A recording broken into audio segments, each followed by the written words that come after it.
Well, good afternoon, everyone. Greatly appreciate you joining us this afternoon. I think I probably know most of the folks online. This is John Elsesser. I'm Executive Director of the Indiana Non-Public Education Association, more affectionately known as IMPEA. First of all, happy end of the school year to everyone. And welcome to IMPEA's first ever tornado drill.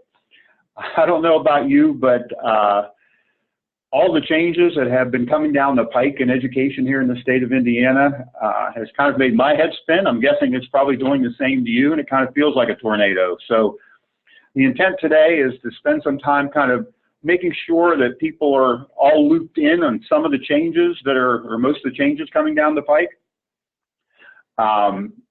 And give you a disclaimer up front. I don't claim to be an expert on all these areas, nor do I claim to have all the answers. And to tell you the truth, I'm not sure anybody does at this particular point. But we're going to try to work through this together. It's going to be a little bit of a different approach with this particular webinar. The first part of the webinar, I will kind of update you on the changes that are happening. I'm hoping to kind of work through this pretty quickly. I'm guessing for some of you this will be repetitive because you're aware of this, but I want to make sure that all of our non-public schools kind of have a general sense of what's coming down the pike. And then the second part of the webinar, which I think is going to be equally as important, if not more important, we're going to break down into discussion groups. First time we've done this, we're doing it via Zoom. First time we've done it electronically, but we have table leaders or discussion leaders assigned, and we're going to break you down using Zoom into individual groups to really spend some time talking about where your schools are with these changes, what kind of plans you have to date, if any, what kinds of things can we be looking at, how we work together on some of the changes, and what role can IMPEA play, in helping this process and this transition. If you're not familiar with Zoom, it does have a chat function. And so if you have a question that you'd like to share, feel free to chat it to either everyone, or you can chat it to me privately if you'd like to do that as well. You have the option, and we'll get into that a little bit later, about raising your hand as well. Currently, at least I think we do, have everyone muted, just because we had about 80-some folks register, and we didn't want to be talking on top of each other, wanted to try to cut down on the background noise. So if you have a question here in the first part of the presentation, I encourage you to chat that question, and we'll take breaks periodically to address those. When we break down into our breakout groups, we will unmute everyone. I would still caution you, it's very hard sometimes with numbers of people to do a webinar because you get background noise. So if you have potential for background noise at your particular location, I'd encourage you to mute yourself and unmute as you engage in the discussion. But don't let that mute inhibit you from being a part of the conversation. Our table leaders will then bring that back to the larger group, and then we'll kind of address next steps. And this kind of shows you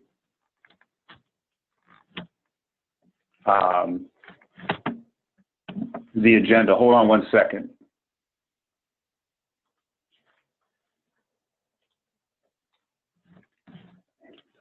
Sorry, just had to advance the slides.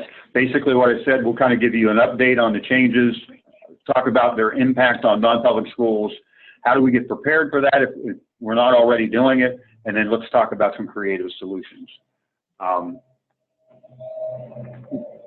Now, as we look at some of those changes, and I want to preface this by saying today's webinar is not going to focus on whether these are good or bad changes, or how we should react to them or push back on them. It's really kind of taking the approach that it is what it is, and what do we need to do to be prepared and for these changes so that our students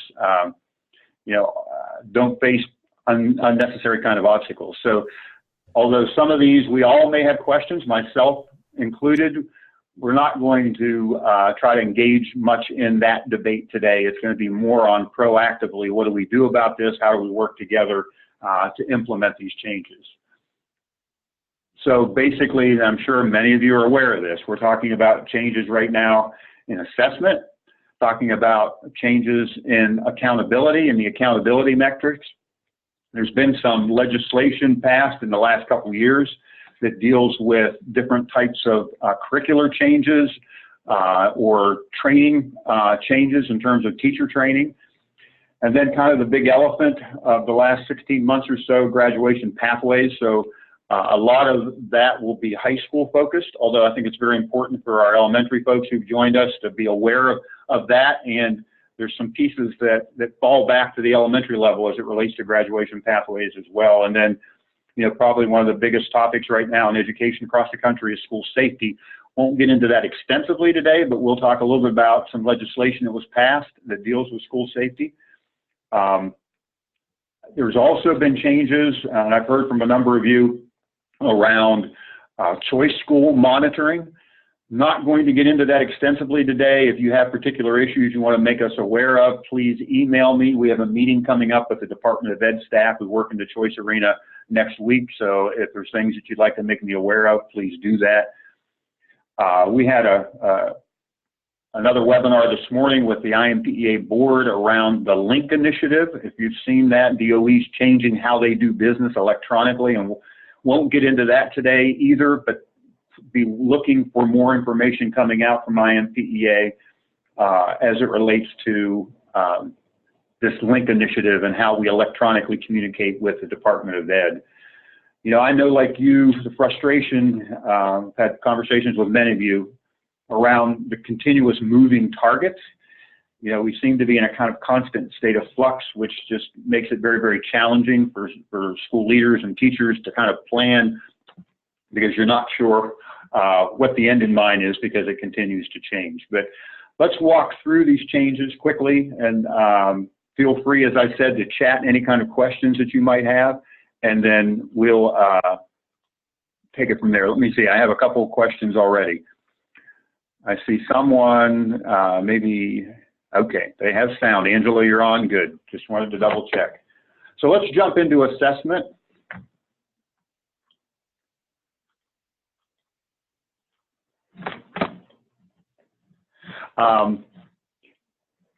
This kind of just gives you a perspective of where assessment's going over time. And as everyone knows, we moved to iLearn next school year for 3 through 8. And you can see no assessment in grade 9. I-STEP 10 at the high school level will continue through the 1920 school year. 10th grade then will not be assessed for the next 3 years, as high schools then move to a college entrance exam, we're assuming either ACT or SAT, as the accountability measure for high schools. And that'll happen in 21, 22. And you can see that the I-STEP 10 will only continue as a retest for those who have not passed that previously. I know another concern that we hear a lot about from our elementary principals is iLearn moving to 100% online, and the concerns, especially for the lower grades, 3rd grade, and their keyboarding skills, mouse skills, and the question of whether the assessment's going to be really getting at students' content knowledge or their ability to use technology. And I don't have an easy answer to that. I've communicated those concerns to the folks at the department. I think some of the people at the department have some of the similar concerns. But again, that's where we are. So to whatever extent possible, hopefully we're working on those keyboarding skills and those mouse skills as well. So that's where assessment's going. If we look now at accountability, and the accountability changes to a great extent have been driven by the feds.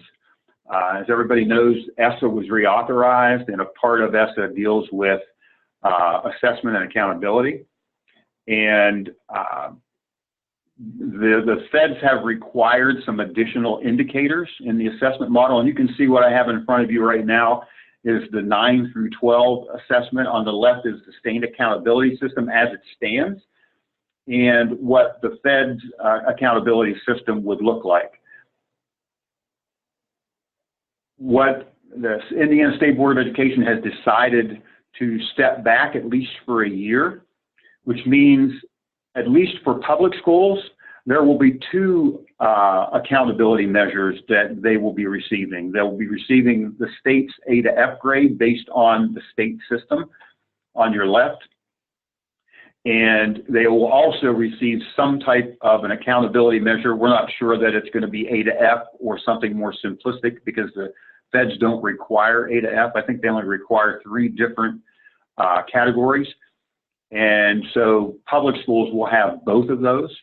As you're probably aware, non-public schools are not subject to federal accountability, so that's why we were never subject to AYP. The last I heard in my conversations with Maggie Pino is that we would probably not get two particular accountability measures. We would only get the state accountability measure.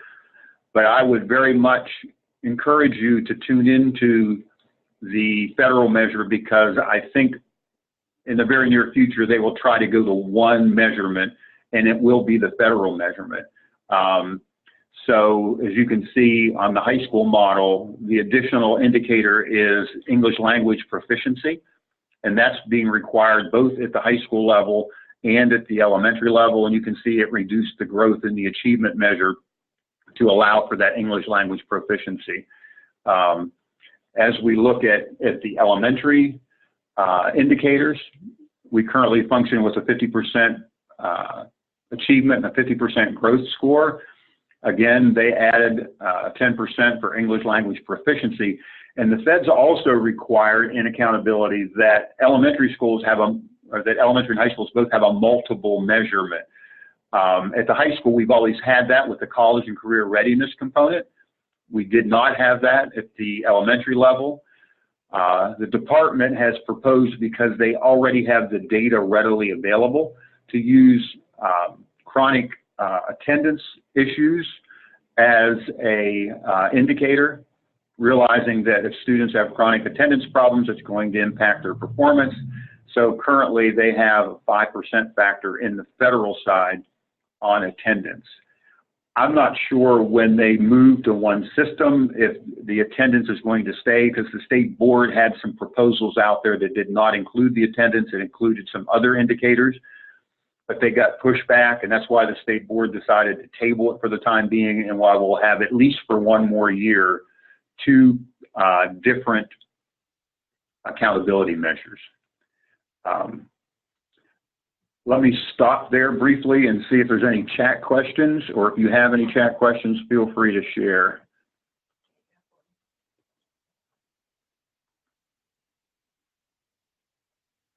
Yeah, that's a very good question. The question is, how can there be no high school test in 2021? Let me go back to that slide if I can.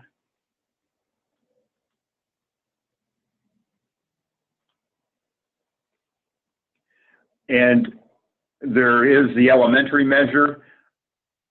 It's a very good question. I don't know from an accountability perspective how they do that, but I do remember them saying there would be an off year. So somehow, I don't know if it's in the waiver that they proposed to the feds that was approved, but you're correct. As it is delineated now, there is no high school assessment that 1 year. And I remember that being discussed in the conversations. I'm not sure how they have that approved, but that's currently, as I understand, how the model will work. But very good question. Thank you for.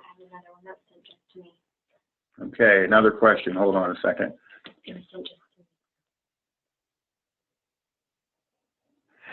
Another excellent question around growth at the high school level. Currently, with the ISTEP. Private questions.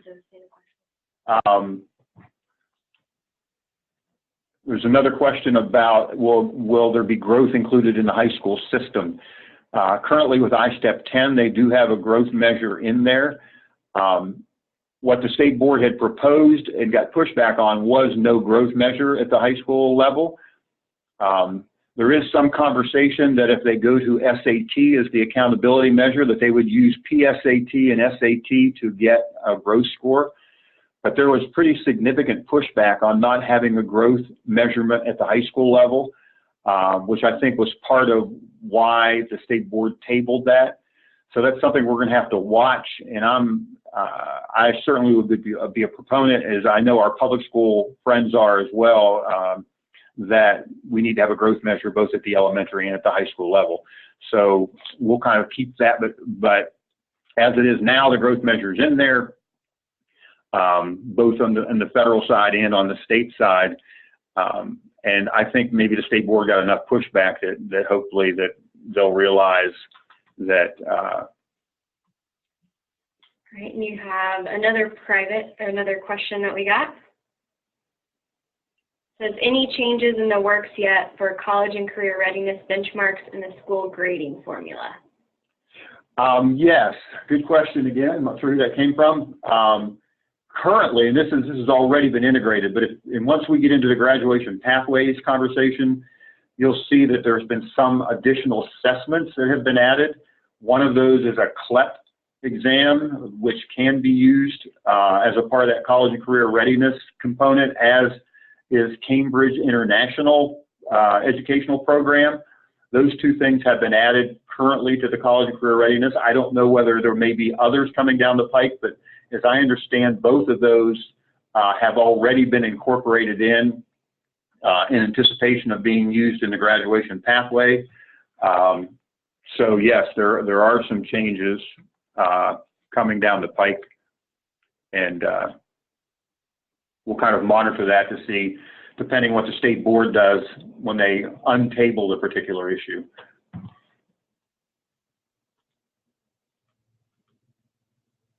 All right.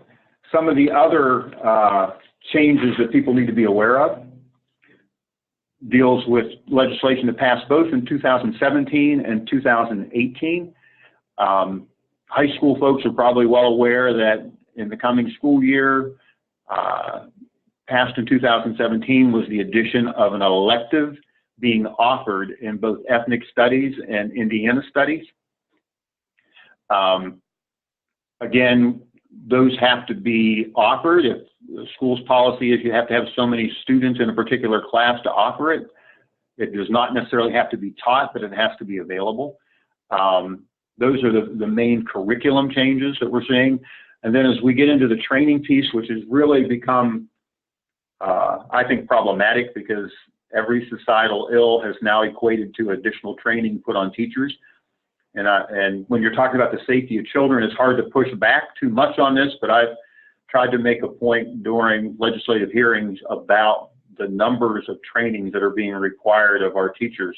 And that's even outside of just instructional professional development. So heat preparedness is kind of the third piece in a coaching training part, where originally it was concussion training. They added sudden cardiac arrest, and this year they added heat preparedness being required of coaches. And as I understand, in talking to some high school principals, that's being addressed and pretty easily through some other athletic organizations. So I think the access to that training's readily available. Human trafficking was something new this year in House Bill 1230, and it requires 1 hour of training every 2 years. There was a safety training piece added to that bill as well. A lot of attention towards the end of last year around school safety kind of been escalated with the situation in Noblesville, and we're assuming it's going to be another very hot topic going into the next legislative session as well.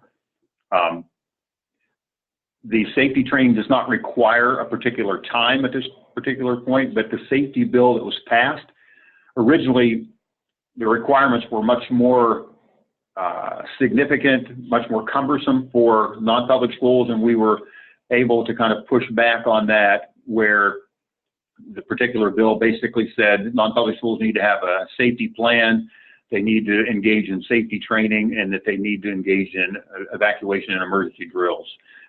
Don't specify how, who, but that issue will continue to be a front burner issue, so we'll need to watch that and engage, and I appreciate any input or feedback you have in terms of how we approach that from a non-public school perspective. There was a bill passed around about dyslexia screening. It did not include non-public schools, just an FYI. If something's come out on that, you'll be aware that non-public schools were not required to do that screening. Another bill that was passed in 2017 dealt with teen suicide prevention training, House Enrolled Act 1430. That goes into effect June 30th, 2018 for teachers in grades 5 through 12, and it requires 2 hours every 3 years of training in suicide prevention. Just a slight commercial note, there will be training offered at IMPEC coming up in October, QPR training. I think there'll be 2 sessions being offered. I don't know that it's going to meet the full 2 hours, but I think we have it scheduled for 90 minutes. So it's something that your teachers could, not only gain broader kind of training at IMPEC, but they can also check that particular requirement off the list if they choose to attend those particular sessions. Also passed in 2017 was another bill dealing with child abuse and child sexual abuse, both training and education. The training piece around teachers has been in effect for a while. The student education piece, I think, focused on upper grades or 5 through 12, I think is what it was at one point. Now they're requiring research evidence-based education around child abuse and child sexual abuse from K to 12. And that training is supposed to occur, according to the legislation, by December 15th of each year. So those are the particular pieces of legislation that impact either training for teachers or additional curriculum requirements. And let me check the chat and see what kind of issues we have.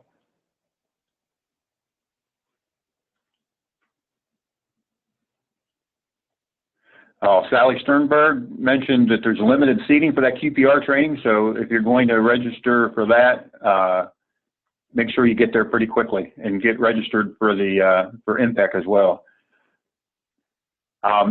Yes, the trainings, some of them were passed in 17 and didn't necessarily go into effect till 18. Joe Bretnocker asked about when do these trainings go into effect, and all the ones that are listed would need to be in effect by next school year. Some were passed in the 2017 session and didn't go into effect till this coming school year, but the others go into effect as of July 1, beginning of the new fiscal year. John Kurtulak asked, are the curricular changes for all non-public schools or just those with state accreditation? Very good question, John.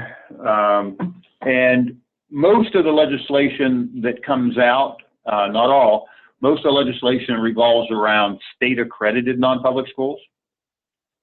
And I think as far as the curricular requirements, you're probably pretty safe if you're not state accredited to not necessarily have to offer those unless you feel that they're going to enhance your program.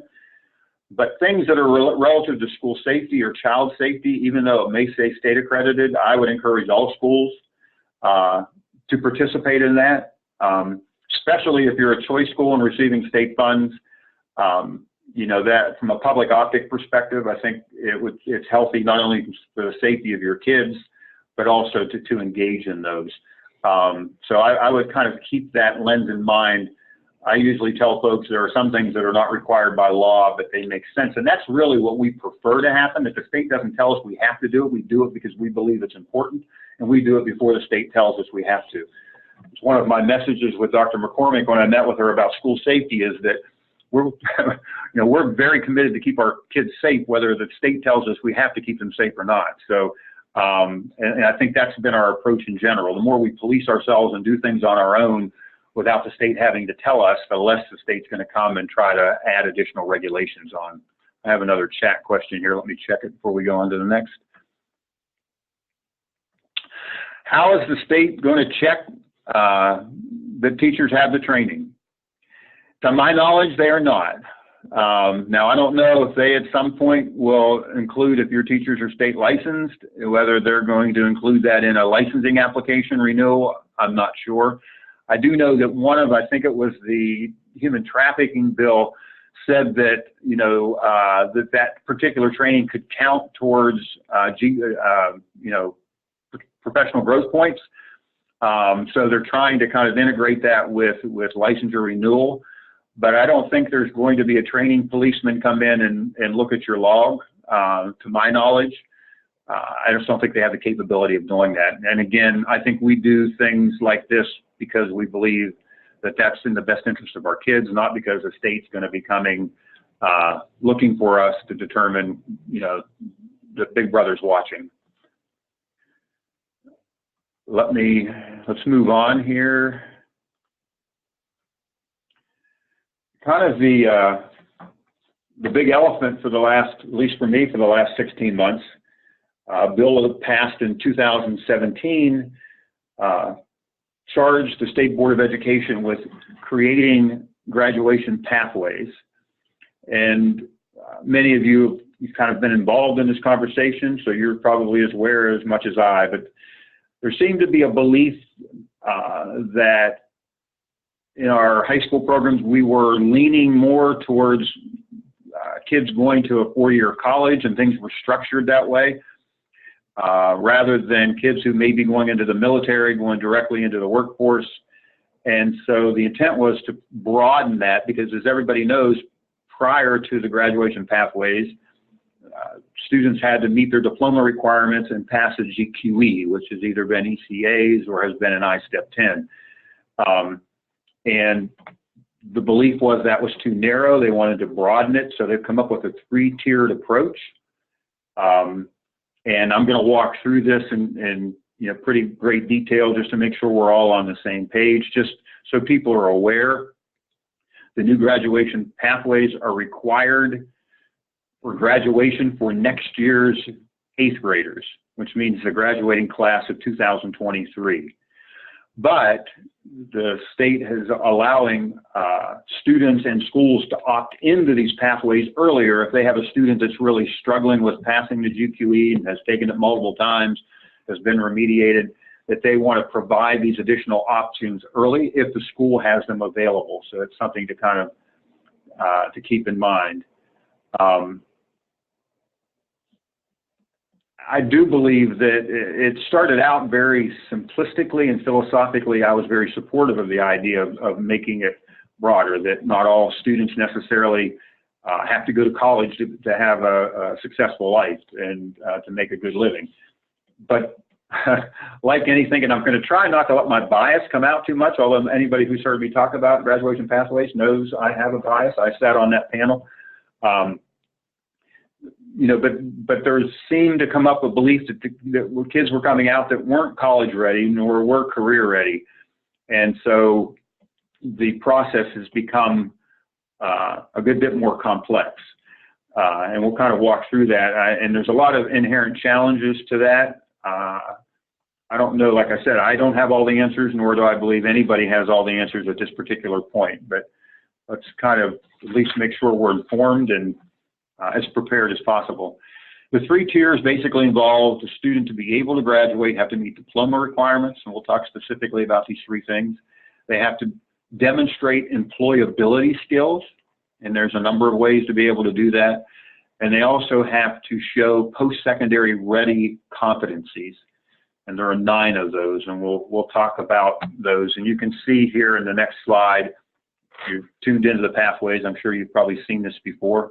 The multiple different options, which within each of these tiers are what most people refer to as boxes.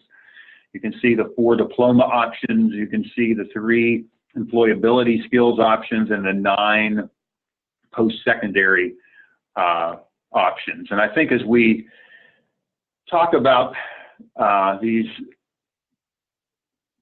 particular pathways, hopefully you're also, as we brainstorm, thinking about how do we track these in our schools. I think that's going to be a pretty significant challenge. How are they tracked? Who's tracking them? And hopefully in our dialogue coming up in the next part of the webinar, we can kind of dig into that a little bit in your smaller groups. You know, my bias comes out in this particular piece, but I think that these are weighted very much to what I call academic high flyers, and tier 2 academic kids will be challenged to meet some of the benchmarks that are testing related. And I think even more so, students who are special needs students are going to be challenged as well to be able to meet the requirements for the graduation pathways. And I think we have to be looking creatively at how we deal with that as well. So I'm going to start with, let me go here. I've got a chat question. Let me check before I go into depth in these particular areas.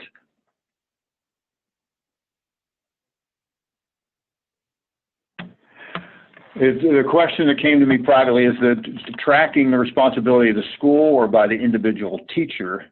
And I mean, it's the school's responsibility, and how they define that responsibility, you know, is up to the individual school. You know, guidance counselors, and I hate to say that because they're already overworked, but there's been a lot of conversation about how much of this is going to fall on guidance counselors versus teachers to track. So, you know, the school is going to have to see what, you know, makes most sense. Is it something that can be incorporated into their school information system that they have available to them? You know, that's something that you probably want to dialogue, and it's one of our discussion questions for later as well, just to see what we can learn from each other. Someone asked, and yes, this PowerPoint will be available on our website after the, as well as this being recorded. The presentation is going to be recorded. I don't know that we can record the discussion groups, but they will be available for you afterwards. So you don't have to write it all down. You'll get a copy by just going to the website and downloading it. All right. The diploma change came from another piece of legislation, really, again, in response to a federal issue.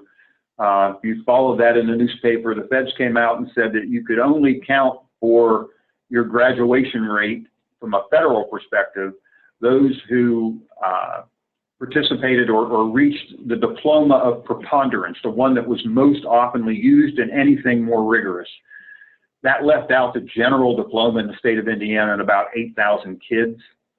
So there was a lot of discussion about how to address that. And I think the legislature, hopefully I assume they've checked with the feds that it's okay from the feds' perspective. But basically what they've done is gone to a single diploma with 4 designations. And those designations really parallel the 4 diplomas that we had in the past. So there's a Core 40 designation, an academic honors designation, a technical honors designation, and a general designation. You know, there still will be, as there was in the past, a waiver process, as well as an opt-out option for the Core 40 into the general diploma. The other thing that they're looking at, the state board has been charged to look at, deals with the Core 40 diploma and the Algebra 2 requirement. There was a lot of feedback that the reason a lot of kids struggled with the Core 40 designation is they could not do the Algebra 2. So they're looking at a different math option, supposedly equal in rigor, but and parents have to be informed if a student would choose that option, because some colleges would, like if somebody tried to apply to Purdue, they're going to be looking for Algebra 2, not for this other alternative math course.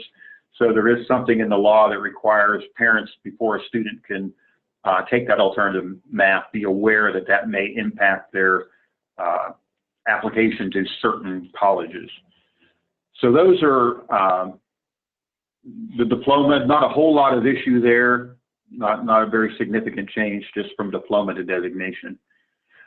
So our elementary folks aren't left out.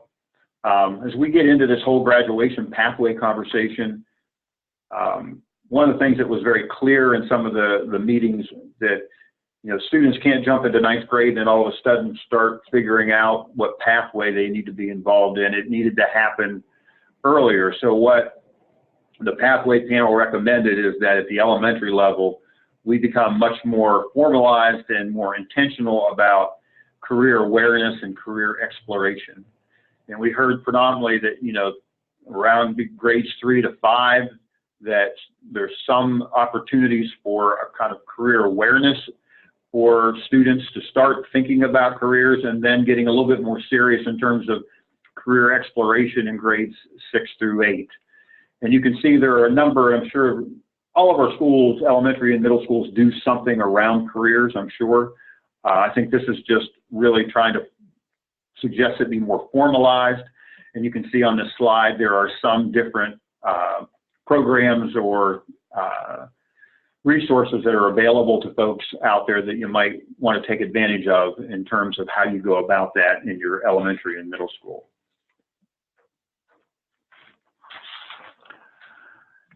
We move now from box 1, diploma, to box 2, which deals with employability skills. This really was driven by the business community, basically saying that kids were graduating, and they were graduating with academic knowledge, but not necessarily with what some people refer to as soft skills necessary to be successful.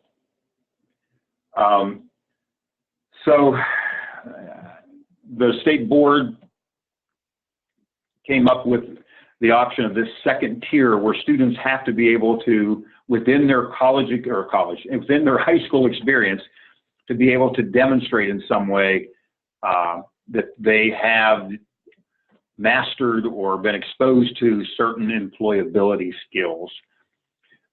Again, this is going to be left up to locals in terms of what this actually looks like, but there is a structure to it. And the Department of Workforce Development has an employability skills benchmarks, which is really what folks should be looking at in terms of the types of skills that we want students to have through these employability skill experiences. And I'm going to pull that up for you. Hopefully I can get back into this. And this will be available on our website as well. This is put out by the Workforce Development, but it takes those categories that you just saw on that slide and talks specifically about what we're looking at. You have to change what you're looking at. I'm not in my screen share, it's not. Excuse me 1 second, technical difficulty. Okay. You can't click it down here. Sorry about that. I thought I could just change my screen and you would be able to see it, but thank goodness Heidi's in here with me and keeping me straight.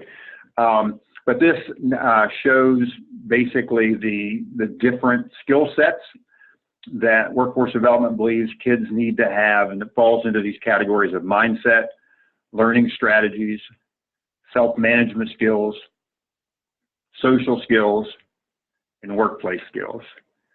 And so when we look at the 3 different options that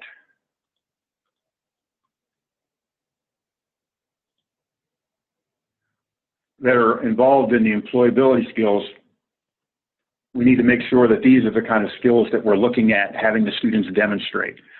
As I mentioned earlier, there's no seat time requirement. It can't be episodic. So students can't go out and participate in a canned food drive and say that met their employability skills. It has to be more of a sustained experience over time.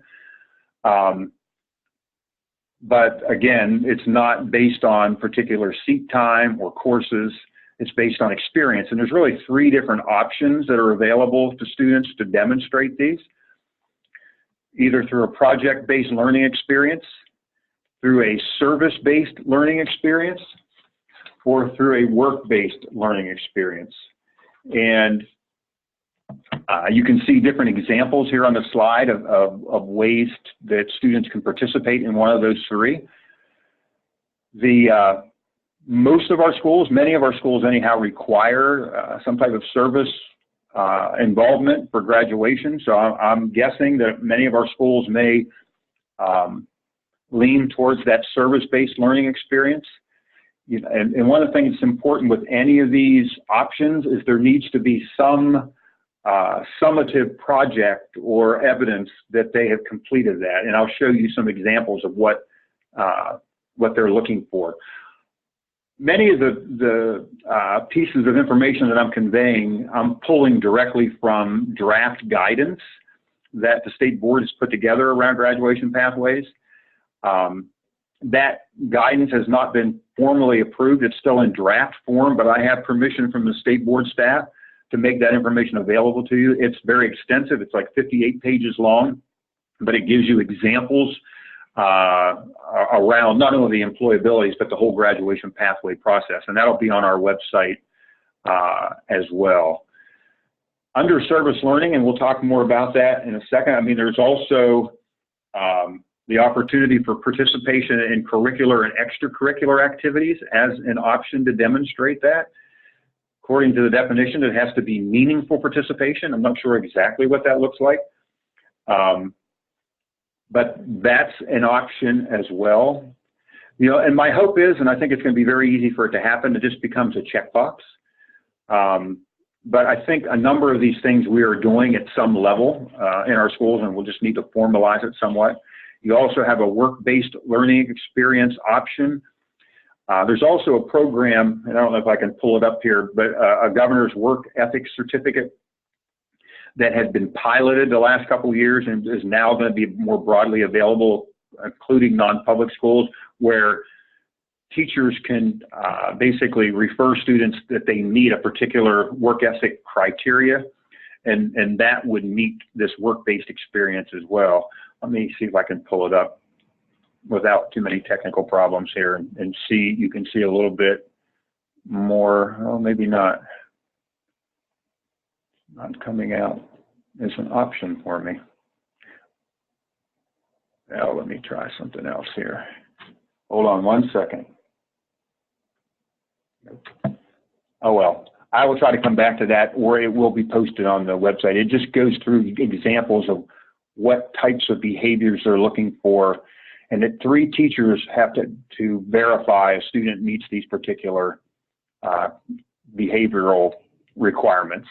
Again, the tracking of all of this has the potential to be a pretty significant challenge.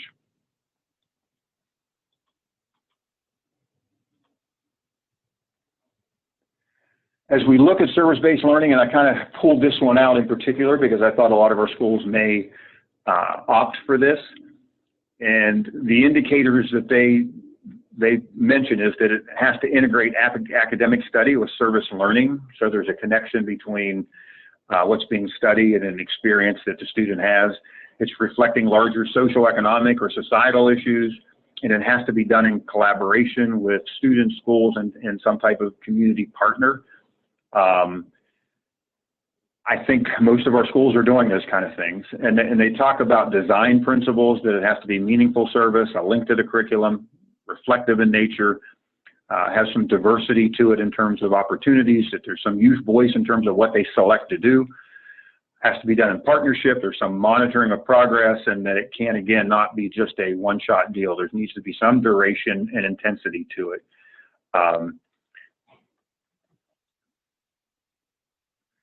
Let me stop before I go into this last box 3 to see if we have any other questions. We have a couple chat questions to me. Hold on one second. Let me stop and look.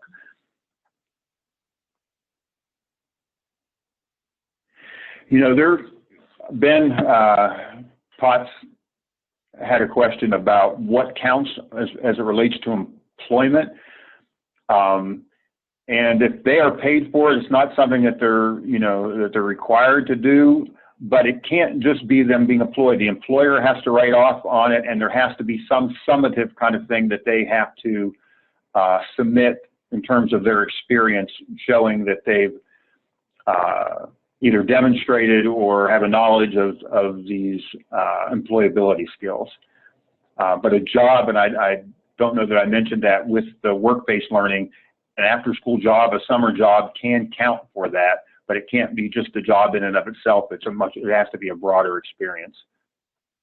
Chuck Weisenbach, our seniors must complete a senior capstone project in their senior religious study class.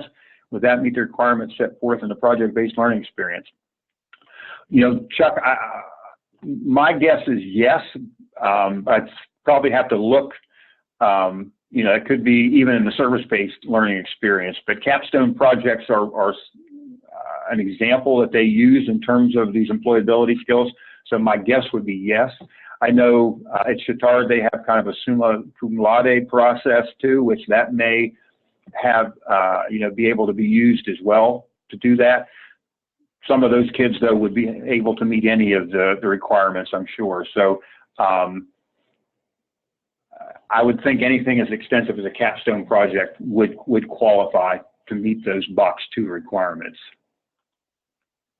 All right, moving into probably one of the most challenging pieces of this, deals with the post-secondary readiness competency. And as you can see, there are 9 particular options here. The challenge that I have brought up in my experience on the panel is that 3 of these are not readily accessible to most of our non-public schools. The state and industry recognized credential or certificate, federally recognized apprenticeship, or career technical education concentrator.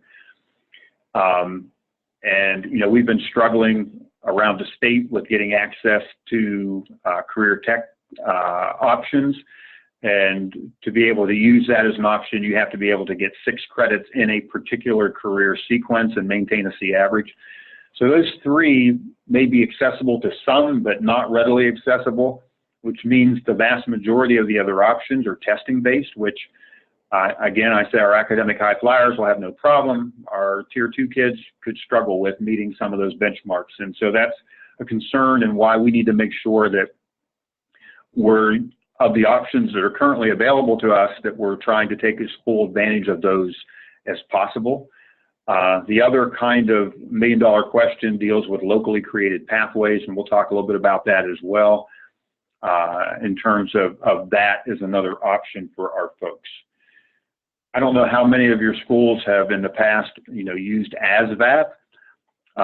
That's the military exam. It's not only for military entrance, it's also a whole career exploratory kind of program. And, but I would encourage folks to look into it. I hear good things about it, but it also could be another testing option for kids who may be struggling and hitting the benchmark for ACT or SAT. So it may be something to consider. And as I understand, the career exploration piece of it is very, very well done. The other area that I mentioned earlier that's new are CLEP exams. Another area that you might want to explore as well as another option, and they're accepted for credit by most of our colleges here, at least the public colleges in Indiana. And if you're looking into CLEP exams, you may have seen in some of our IMPEA communications, there's an organization called Modern States, which is foundation funded, and they provide curricular materials for schools to help students with CLEP exams, and that's all provided for free. So you may want to look at that as well. You look at the benchmarks, and those benchmarks will change annually because they're changed by College Board and ACT. Currently, those benchmarks are, in the ACT, it's 18 in English, 22 in reading, 22 in math, and 23 in science. And on the ACT level, you have to use 2 of 4 of those, and one has to be either reading, English or reading, and one has to either be math or science. The SAT requirements 480 in reading or writing and 530 in math. You can super score, as I understand, and the ASVAB score for the lowest branch military, which is Army, is 31. So those are currently the different benchmarks that are out there in the testing related options. You know, another piece of the legislation is they put ACT, SAT in here as pathways, that it requires that the ACT and SAT is given during the school day.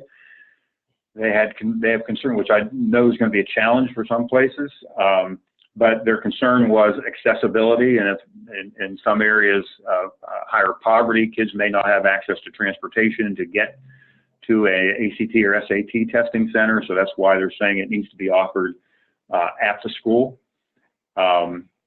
And just so you know, I talk about the challenges for us tracking this on our end. As I understand in our conversations just this week with DOE staff, The way DOE staff is going to track this initially is on your graduation report that you have to file with the state. They're just going to add categories, and you'll be checking the box in one of the 3 boxes of which diploma, which employability skills option, and which post-secondary ready competencies.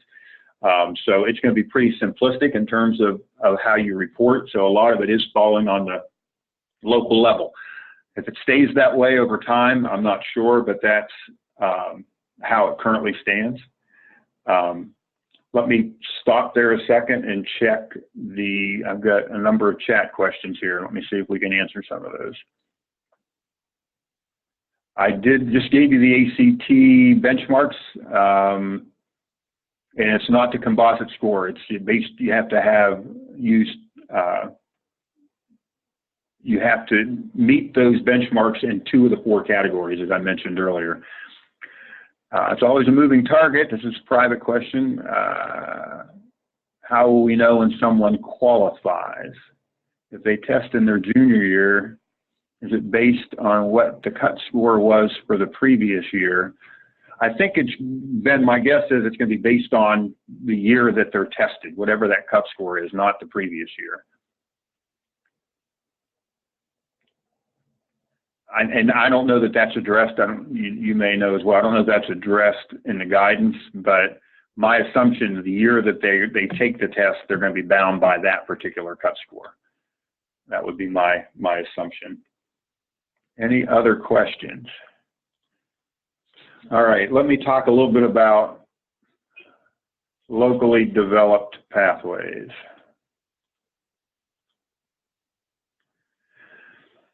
You know, when locally developed pathways were kind of brought to the table, I think people thought that was going to be the panacea. You know, those who were frustrated with a number of the way the pathways were going and how they lent themselves to more high flyers, that the locally developed pathways could be an option that's going to be more holistic for all kids. I'm not sure it's going to end up that way. Like anything with the state, they have a tendency to kind of create a complex process out of something that may not need to be that complex, but that's kind of the way they operate. So locally created pathways are designed to provide kind of an individualized option either for a student or for a particular area or region that meets a particular need, whether it be an employment need or a workforce development need in an area, or something that just is developed that would meet the needs of students that aren't covered in the other eight categories. But a locally developed pathway has to be done in collaboration with another entity, whether that be a business, a higher ed institution, or some type of community organization. And it has to demonstrate some kind of competency at the conclusion of that experience. And then the final category, and excuse my numbering here, basically means that there is some continuous improvement built into the process so that it's evaluated and revised as needed. There is an application process for folks to submit a locally developed pathway option. It goes through a pretty intensive process. There is a review group that has DOE, higher ed, workforce development representatives on the review team, and then a recommendation is made to the state board to approve the pathway that was developed. The good part of it is that once a pathway is approved, it goes into a library, and other schools and other students can use it as long as they are still trying to get to the same desired outcome and using basically the same process. They may need to have different partners because of geography, but once it's approved, it's available to anyone. So it's going to be interesting to see how that plays out. One of my concerns, my biases in the process has been, we have a lot of small schools out there with very limited administrative staffs. We have some K-12 schools with one administrator. how do they develop all these relationships, whether it be for locally developed pathways or whether it be for employability skills. And so that's one of the reasons why we want to get into this discussion part of this, to determine, are there things we can be doing collaboratively? Are there things that IMPEA can be facilitating to make it a little bit more user-friendly for our schools? I know I was up visiting Bishop Dwenger a couple weeks ago, meeting with Jason Shepley, and Jason talked about they're having some preliminary conversations up in Fort Wayne between Concordia Lutheran, Blackhawk Christian, and the Catholic high schools, looking at how they might be able to work together. And we're wondering, is that happening in other places as well? IMPEA has already initiated conversation with Marian University, looking at some locally developed pathways. They're on board to work with us. Probably one of the first pathways that will be available will be kind of a teacher cadet pathway that will kind of be a little more formalized and extensive than what Marian has been doing or what other schools are doing on their own at the high school level. I've had one conversation, have a meeting coming up next Monday with Ivy Tech, looking at how we might do some partnering with them, and maybe even more, you know, in the career tech ed side of things that might provide some options as well. So those are the kind of things that we're trying to kind of explore from our end to see how we can help, as well as encouraging folks to have some regional conversations to see, you know, what kinds of things might be done more easily if you're doing it across schools in a particular area, working with, rather than finding a business partner for 5 schools, you can have a business partner working with 5 schools collectively, or a community organization or something like that. Even a symphony, if you wanted to kind of look at the idea of some type of a fine arts pathway. So I'm really hoping we can kind of get the creative juices going in the second part of this. I'm going to kind of try to move through this next part quickly. And I'm going to let me go to chat questions, and then we're going to go into our discussion groups. For the graduation pathways FAQ document, the ACT scores are as follows. There were 2 questions about that. I think she's answering their questions. It's always a moving target. I got Ben's question. Oh, please share the ACT numbers again. Okay, Sally just pulled those out. I pulled the ones that I shared with you, I pulled directly out of the guidance document as well. And those benchmarks do change. Thanks, Sally, for sharing and taking care of that for me. Any other questions? I'm sure there are plenty. What we want to do now, and I really encourage you all to stay tuned. Again, electronically, we've not done this before, but what we want to do now is try to say, okay, that's the reality that we're dealing with. What are you doing? What have you considered? What are the concerns you have?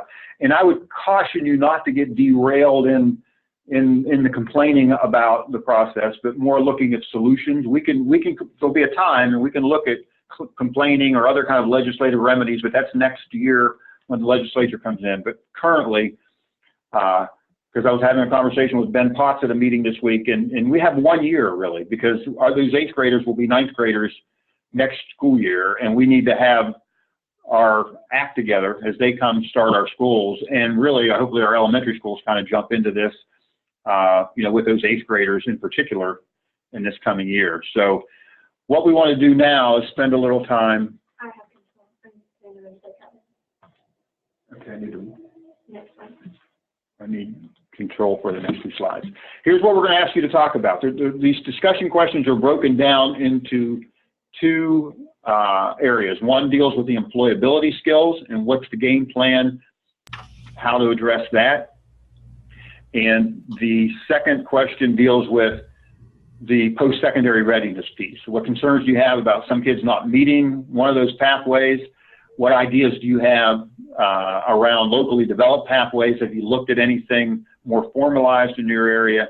Always kind of keeping in mind, how can we work together? How can IMPEA help? And I want to add one piece to this too for our elementary school principals, and if the discussion leaders could keep this in mind.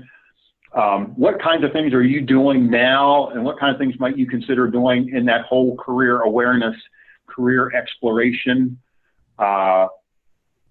request that the Pathways are asking of our middle and high schools, or our elementary and middle schools.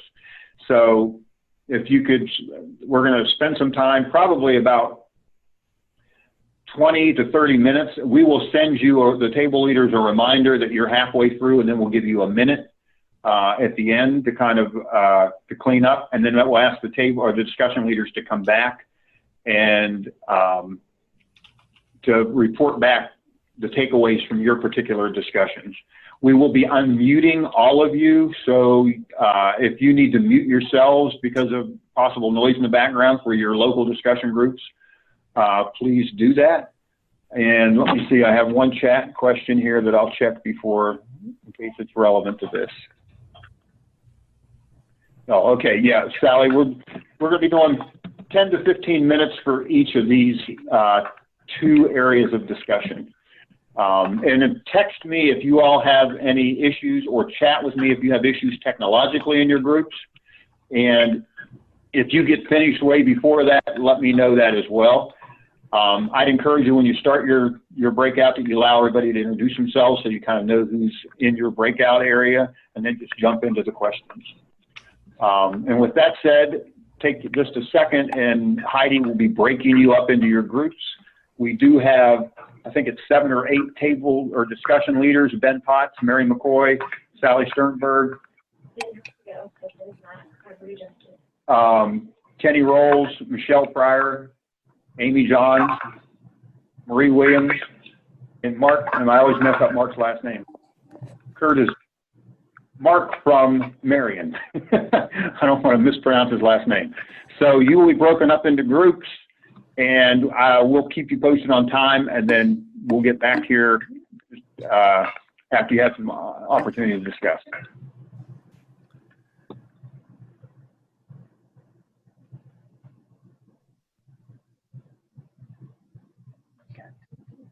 Down here at our table leaders, Sally, Michelle. So who's in her group? No, she said something. She was gonna be dividing it all into groups.